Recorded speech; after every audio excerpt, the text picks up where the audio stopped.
վերջին մեկ շաբաթվա ընթացքում թե երրորդ նախագահները անդրադարձան ձեր կառավարության իրենց խոսքով ձախողումներին, իրենք փաստարկներ ու տարբեր փաստեր ներկայացրին, բայց ես կխնդրեմ անդրադառնաք Սերժ Սարգսյանի մի հայտարարության, ըստ որի դուք ձեզ առաջարկվել է, փոխվարչապետի պաշտոն 2018 թվականին։ Ուզում եմ հետքել կամ հաստատել այս լուրը, եթե առաջարկվել է, ապա ում կողմից ինչ պայմաններում եւ ինչու է մերժվել։ Լսեք, ինչ լավ է այդ հեղափոխությունը տեղի ունեցել ըստ էության ուղիղ եթերում։ Բայց թե ուղիղ եթերում տեղի ունեցած է ամբողջը, որովհետև Կարեն Կարապետյանի հետ հանդիպում չի եղել, որ Կարեն Կարապետյանի հետ հանդիպում լիներ ուղիղ եթերում։ Հա, Կարեն Կարապետյանի հետ մեկուսարանում եղել է հանդիպում, ճիշտ է, կներեք, մոռացել էի։ Եվ երկրորդը խոսվում է դեսպանների մասին, ես հատուկ այդ թեմայով դեսպանների հետ հանդիպում եմ արել եւ չէ, հեղափոխության ժամանակ իրանք հանդիպում են ուզել ինձանից եւ այդ հանդիպման հիմնական նպատակն եղել է, որ իրանք ասել են կարող են աջակցել, ես ասել եմ անընդունելի է ինձ համար, ես Հայաստանի ներսում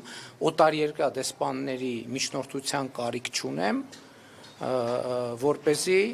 Հայաստանում մեր քաղաքական օրակարգը առաջ մղել։ Այսինքն ցանկացած տենց թեմա, որ ինչ որ մի դեսպանի միջոցով ինչ որ մի առաջարկ արվել կամ հետ առաջարկ ստացվի, դա ի սկզբանե սուտ է։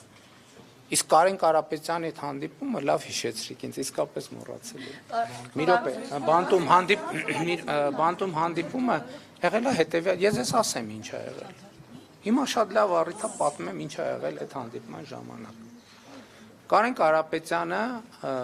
Կարապետյանը եկել է եւ ինքը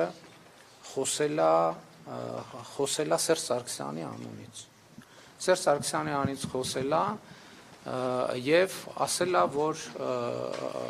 փորձ է արել նենց անել, որ իրենք ինձ ազատում են եւ հեղափոխական process-ը չի շարունակում։ Ես ասել եմ ոչ, դա նախ ասեմ փոխվարչապետի մասին, ընդհանրապես երբեք որևէ մեկի հետ ընդհանրապես տենց ակնարկ եւ խոսակցություն ընդհանրապես որևէ մեկի հետ չի եղել։ Որևէ մեկի հետ ոչ միայն փոխվարչապետ, որևէ պաշտոնի մասին որևէ խոսակցություն ընդհանրապես չի եղել։ Ես չգիտեմ իրենք նման բան քննարկել են թե չէ, բայց ես չի էլ թույլ տա, որ տենց խոսակցություն տեղի ունենար։ Սկսենք դրանից։ Դա բացառում եմ, այո։ Չի կարա տենց մի րոպե։ Ներողություն էլի, թողեք պատասխանեմ։ Եթե չի եղել մեկը հայտարարում է, դա ինչ է։ Հիմա դուք անդադ տեսեք 1000 ներողություն եմ խնդրում, չէ՞։ Տեսեք, այսօրվա մեր լրագրության առանձնահատկությունն է դա։ Փաստը դնում ենք մի կողմ, գնում գնահատականի հետևից։ Ես ասում եմ չի եղել։ Դուք ինձ ասում եք, ուրեմն դա կեղծիք է։ Կեղծիք չի, հրավառություն է, վեպ է, պատմավեպ է, բանաստեղծություն է, թե պիես է։ Այդ գնահատական է։ Ես ասում եմ չի եղել, ասում է, իսկ բացառում եք, որ ձայնագրություն լինի, ասում է ուրիշ փաստ բացառում եք, որ լինի, ասում եմ այո, բացառում եմ։ Ընդհանրապես բացառում եմ, որ որևէ ձայնագրություն կլինի, որը իրենց ասած եւ իմ կողմից հերքված որևէ նյուանս կապացուցի, բացառում եմ որևէ թեմայով։ Այսինքն հիմա ես ձեզ հետ շփվում եմ, մի նեղվեք, ինձ հարցրեք, ինչ որ եղել է, կասեմ եղել է, ինչ որ չի եղել, կասեմ չի եղել։ Հիմա պատմեմ, թե ինչ է եղել Կարեն Կարապետյանի եւ իմ խոսակցությունը։ Խոսակցությունը եղել է հետեւյալի մասին, որ Կարեն Կարապետյանը ըստ էության ակնարկել է, ուղիղ չի ասել, բայց ակնարկել է ենթատեքստերով։ Եթե ինքը հերքի ես դա կհասկանամ, որովհետև ուղիղ չի եղել խոսակցությունը եղել է ենթատեքստերով, որ իրանք ինձ ազատեն, մեզ ազատեն եւ հեղափոխությունը, այսպես ասած, հեղափոխությունը դուրս գա օրակարգից եւ մենք ինչ որ ձևով Կարեն Կարապետյանը պատրաստակամություն է հայտնել, որ ինքը որպես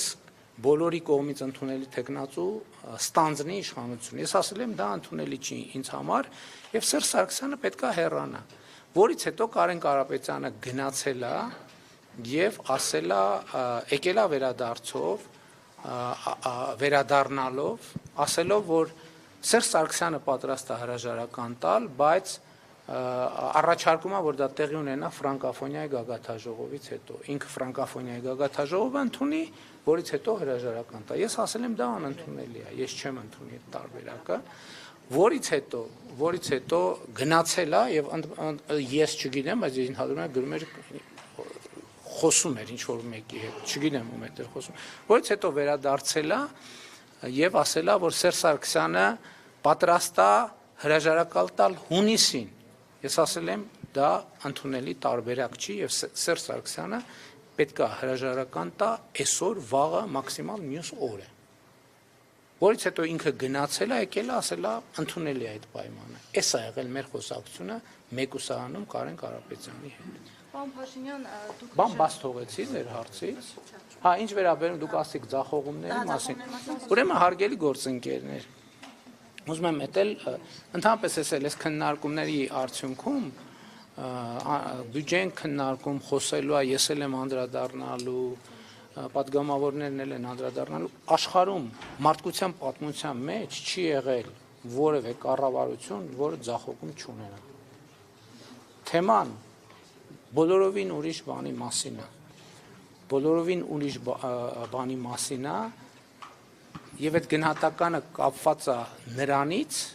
գնահատականը, թե ինչ խնդիր է դրված մեր առաջ լուծելու համար։ Ես այդ խնդրին գուցե այս քննարկման ժամանակ էլ անդրադառնամ, բայց կարծում եմ առավել մանրամասն կանդրադառնամ առաջիկայում